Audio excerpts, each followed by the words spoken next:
Today we're diving into a really fascinating infrastructure transformation happening. We're looking closely at the State Route 49 Multimodal Corridor Improvement Project.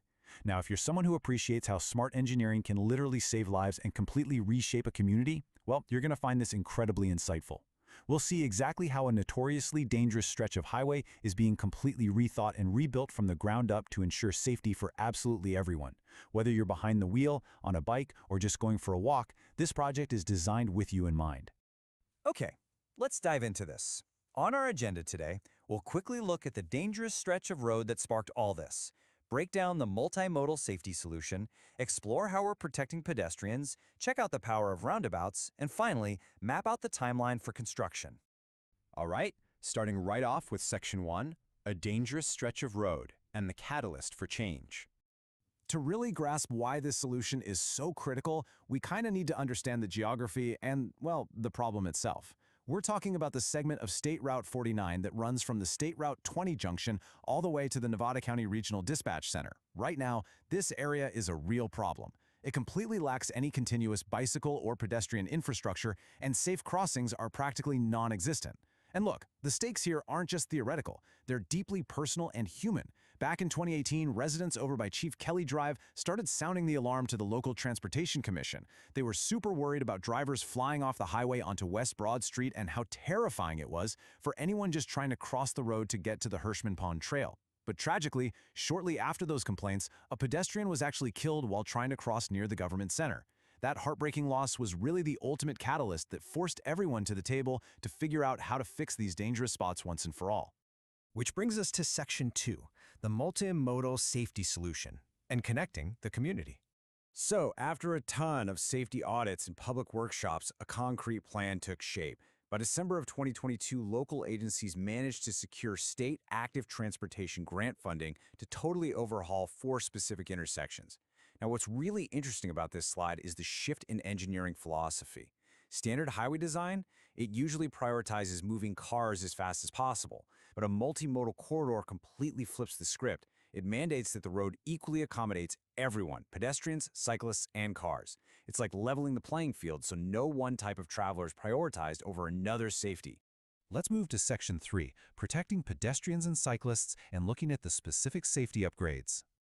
Okay, so what does this actually look like on the ground? At key crossing points like Coyote Street and North Bloomfield Road, the upgrades basically come down to 3 key steps. First, they're building continuous multi-use paths with ADA-compliant curb ramps. That means no more being forced to walk in a muddy ditch or navigate sketchy curbs. Second, high-visibility crosswalk paving markers, making it crystal clear to drivers where the pedestrian zones are. And third, and honestly this is a major one, rectangular rapid refresh beacons facing both directions on the highway. When someone wants to cross, highly visible flashing beacons instantly alert drivers to stop. Actually, scratch that. It's not just alerting them, it's actively commanding driver attention, rather than just passively hoping they notice someone stepping into the road.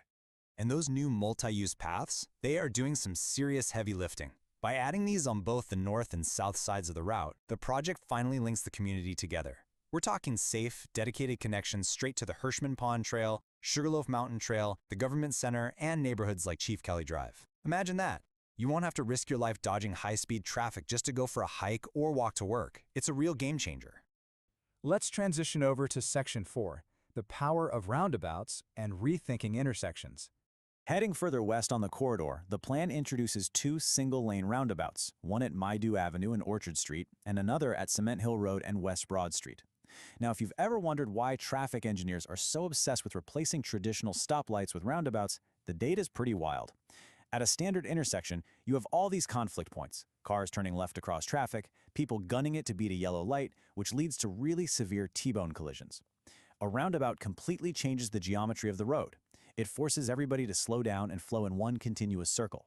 You drastically cut down the conflict points, and because everyone is moving slower and in the same direction, if a crash does happen, the severity is way, way lower. So the crucial point is how this specific design protects someone on foot. These new roundabouts feature something called a median refuge island. Instead of a pedestrian having to, hold their breath and sprint across multiple lanes of two-way traffic like a game of Frogger, they only cross one direction of traffic at a time. They step off the curb, cross one lane of slow-moving cars to a safe, raised concrete island in the middle, take a breath, check the next lane, and then finish crossing. It literally takes the terrifying guesswork out of crossing a highway. And this brilliantly illustrates a detail for any drivers out there who might be thinking, wait, aren't roundabouts too small for big trucks? Both of these single-lane roundabouts are engineered to comfortably fit a 65-foot semi-truck, which is the legal standard in California. To put that into perspective, that's about the length of a bowling lane. So yes, they force regular cars to slow down, but they absolutely do not choke off the essential commercial freight moving through the county. Plus, there's a whole bunch of secondary benefits here too. Since traffic is continuously flowing instead of just sitting at a red light, vehicle idling time drops significantly. Less idling means lower greenhouse gas emissions for the whole area. On top of that, the whole shebang includes entirely new, upgraded lighting, making nighttime visibility 1,000,000 times better for drivers and pedestrians alike. So, when is all this actually happening? That brings us to Section 5, the road ahead, and the timeline for construction.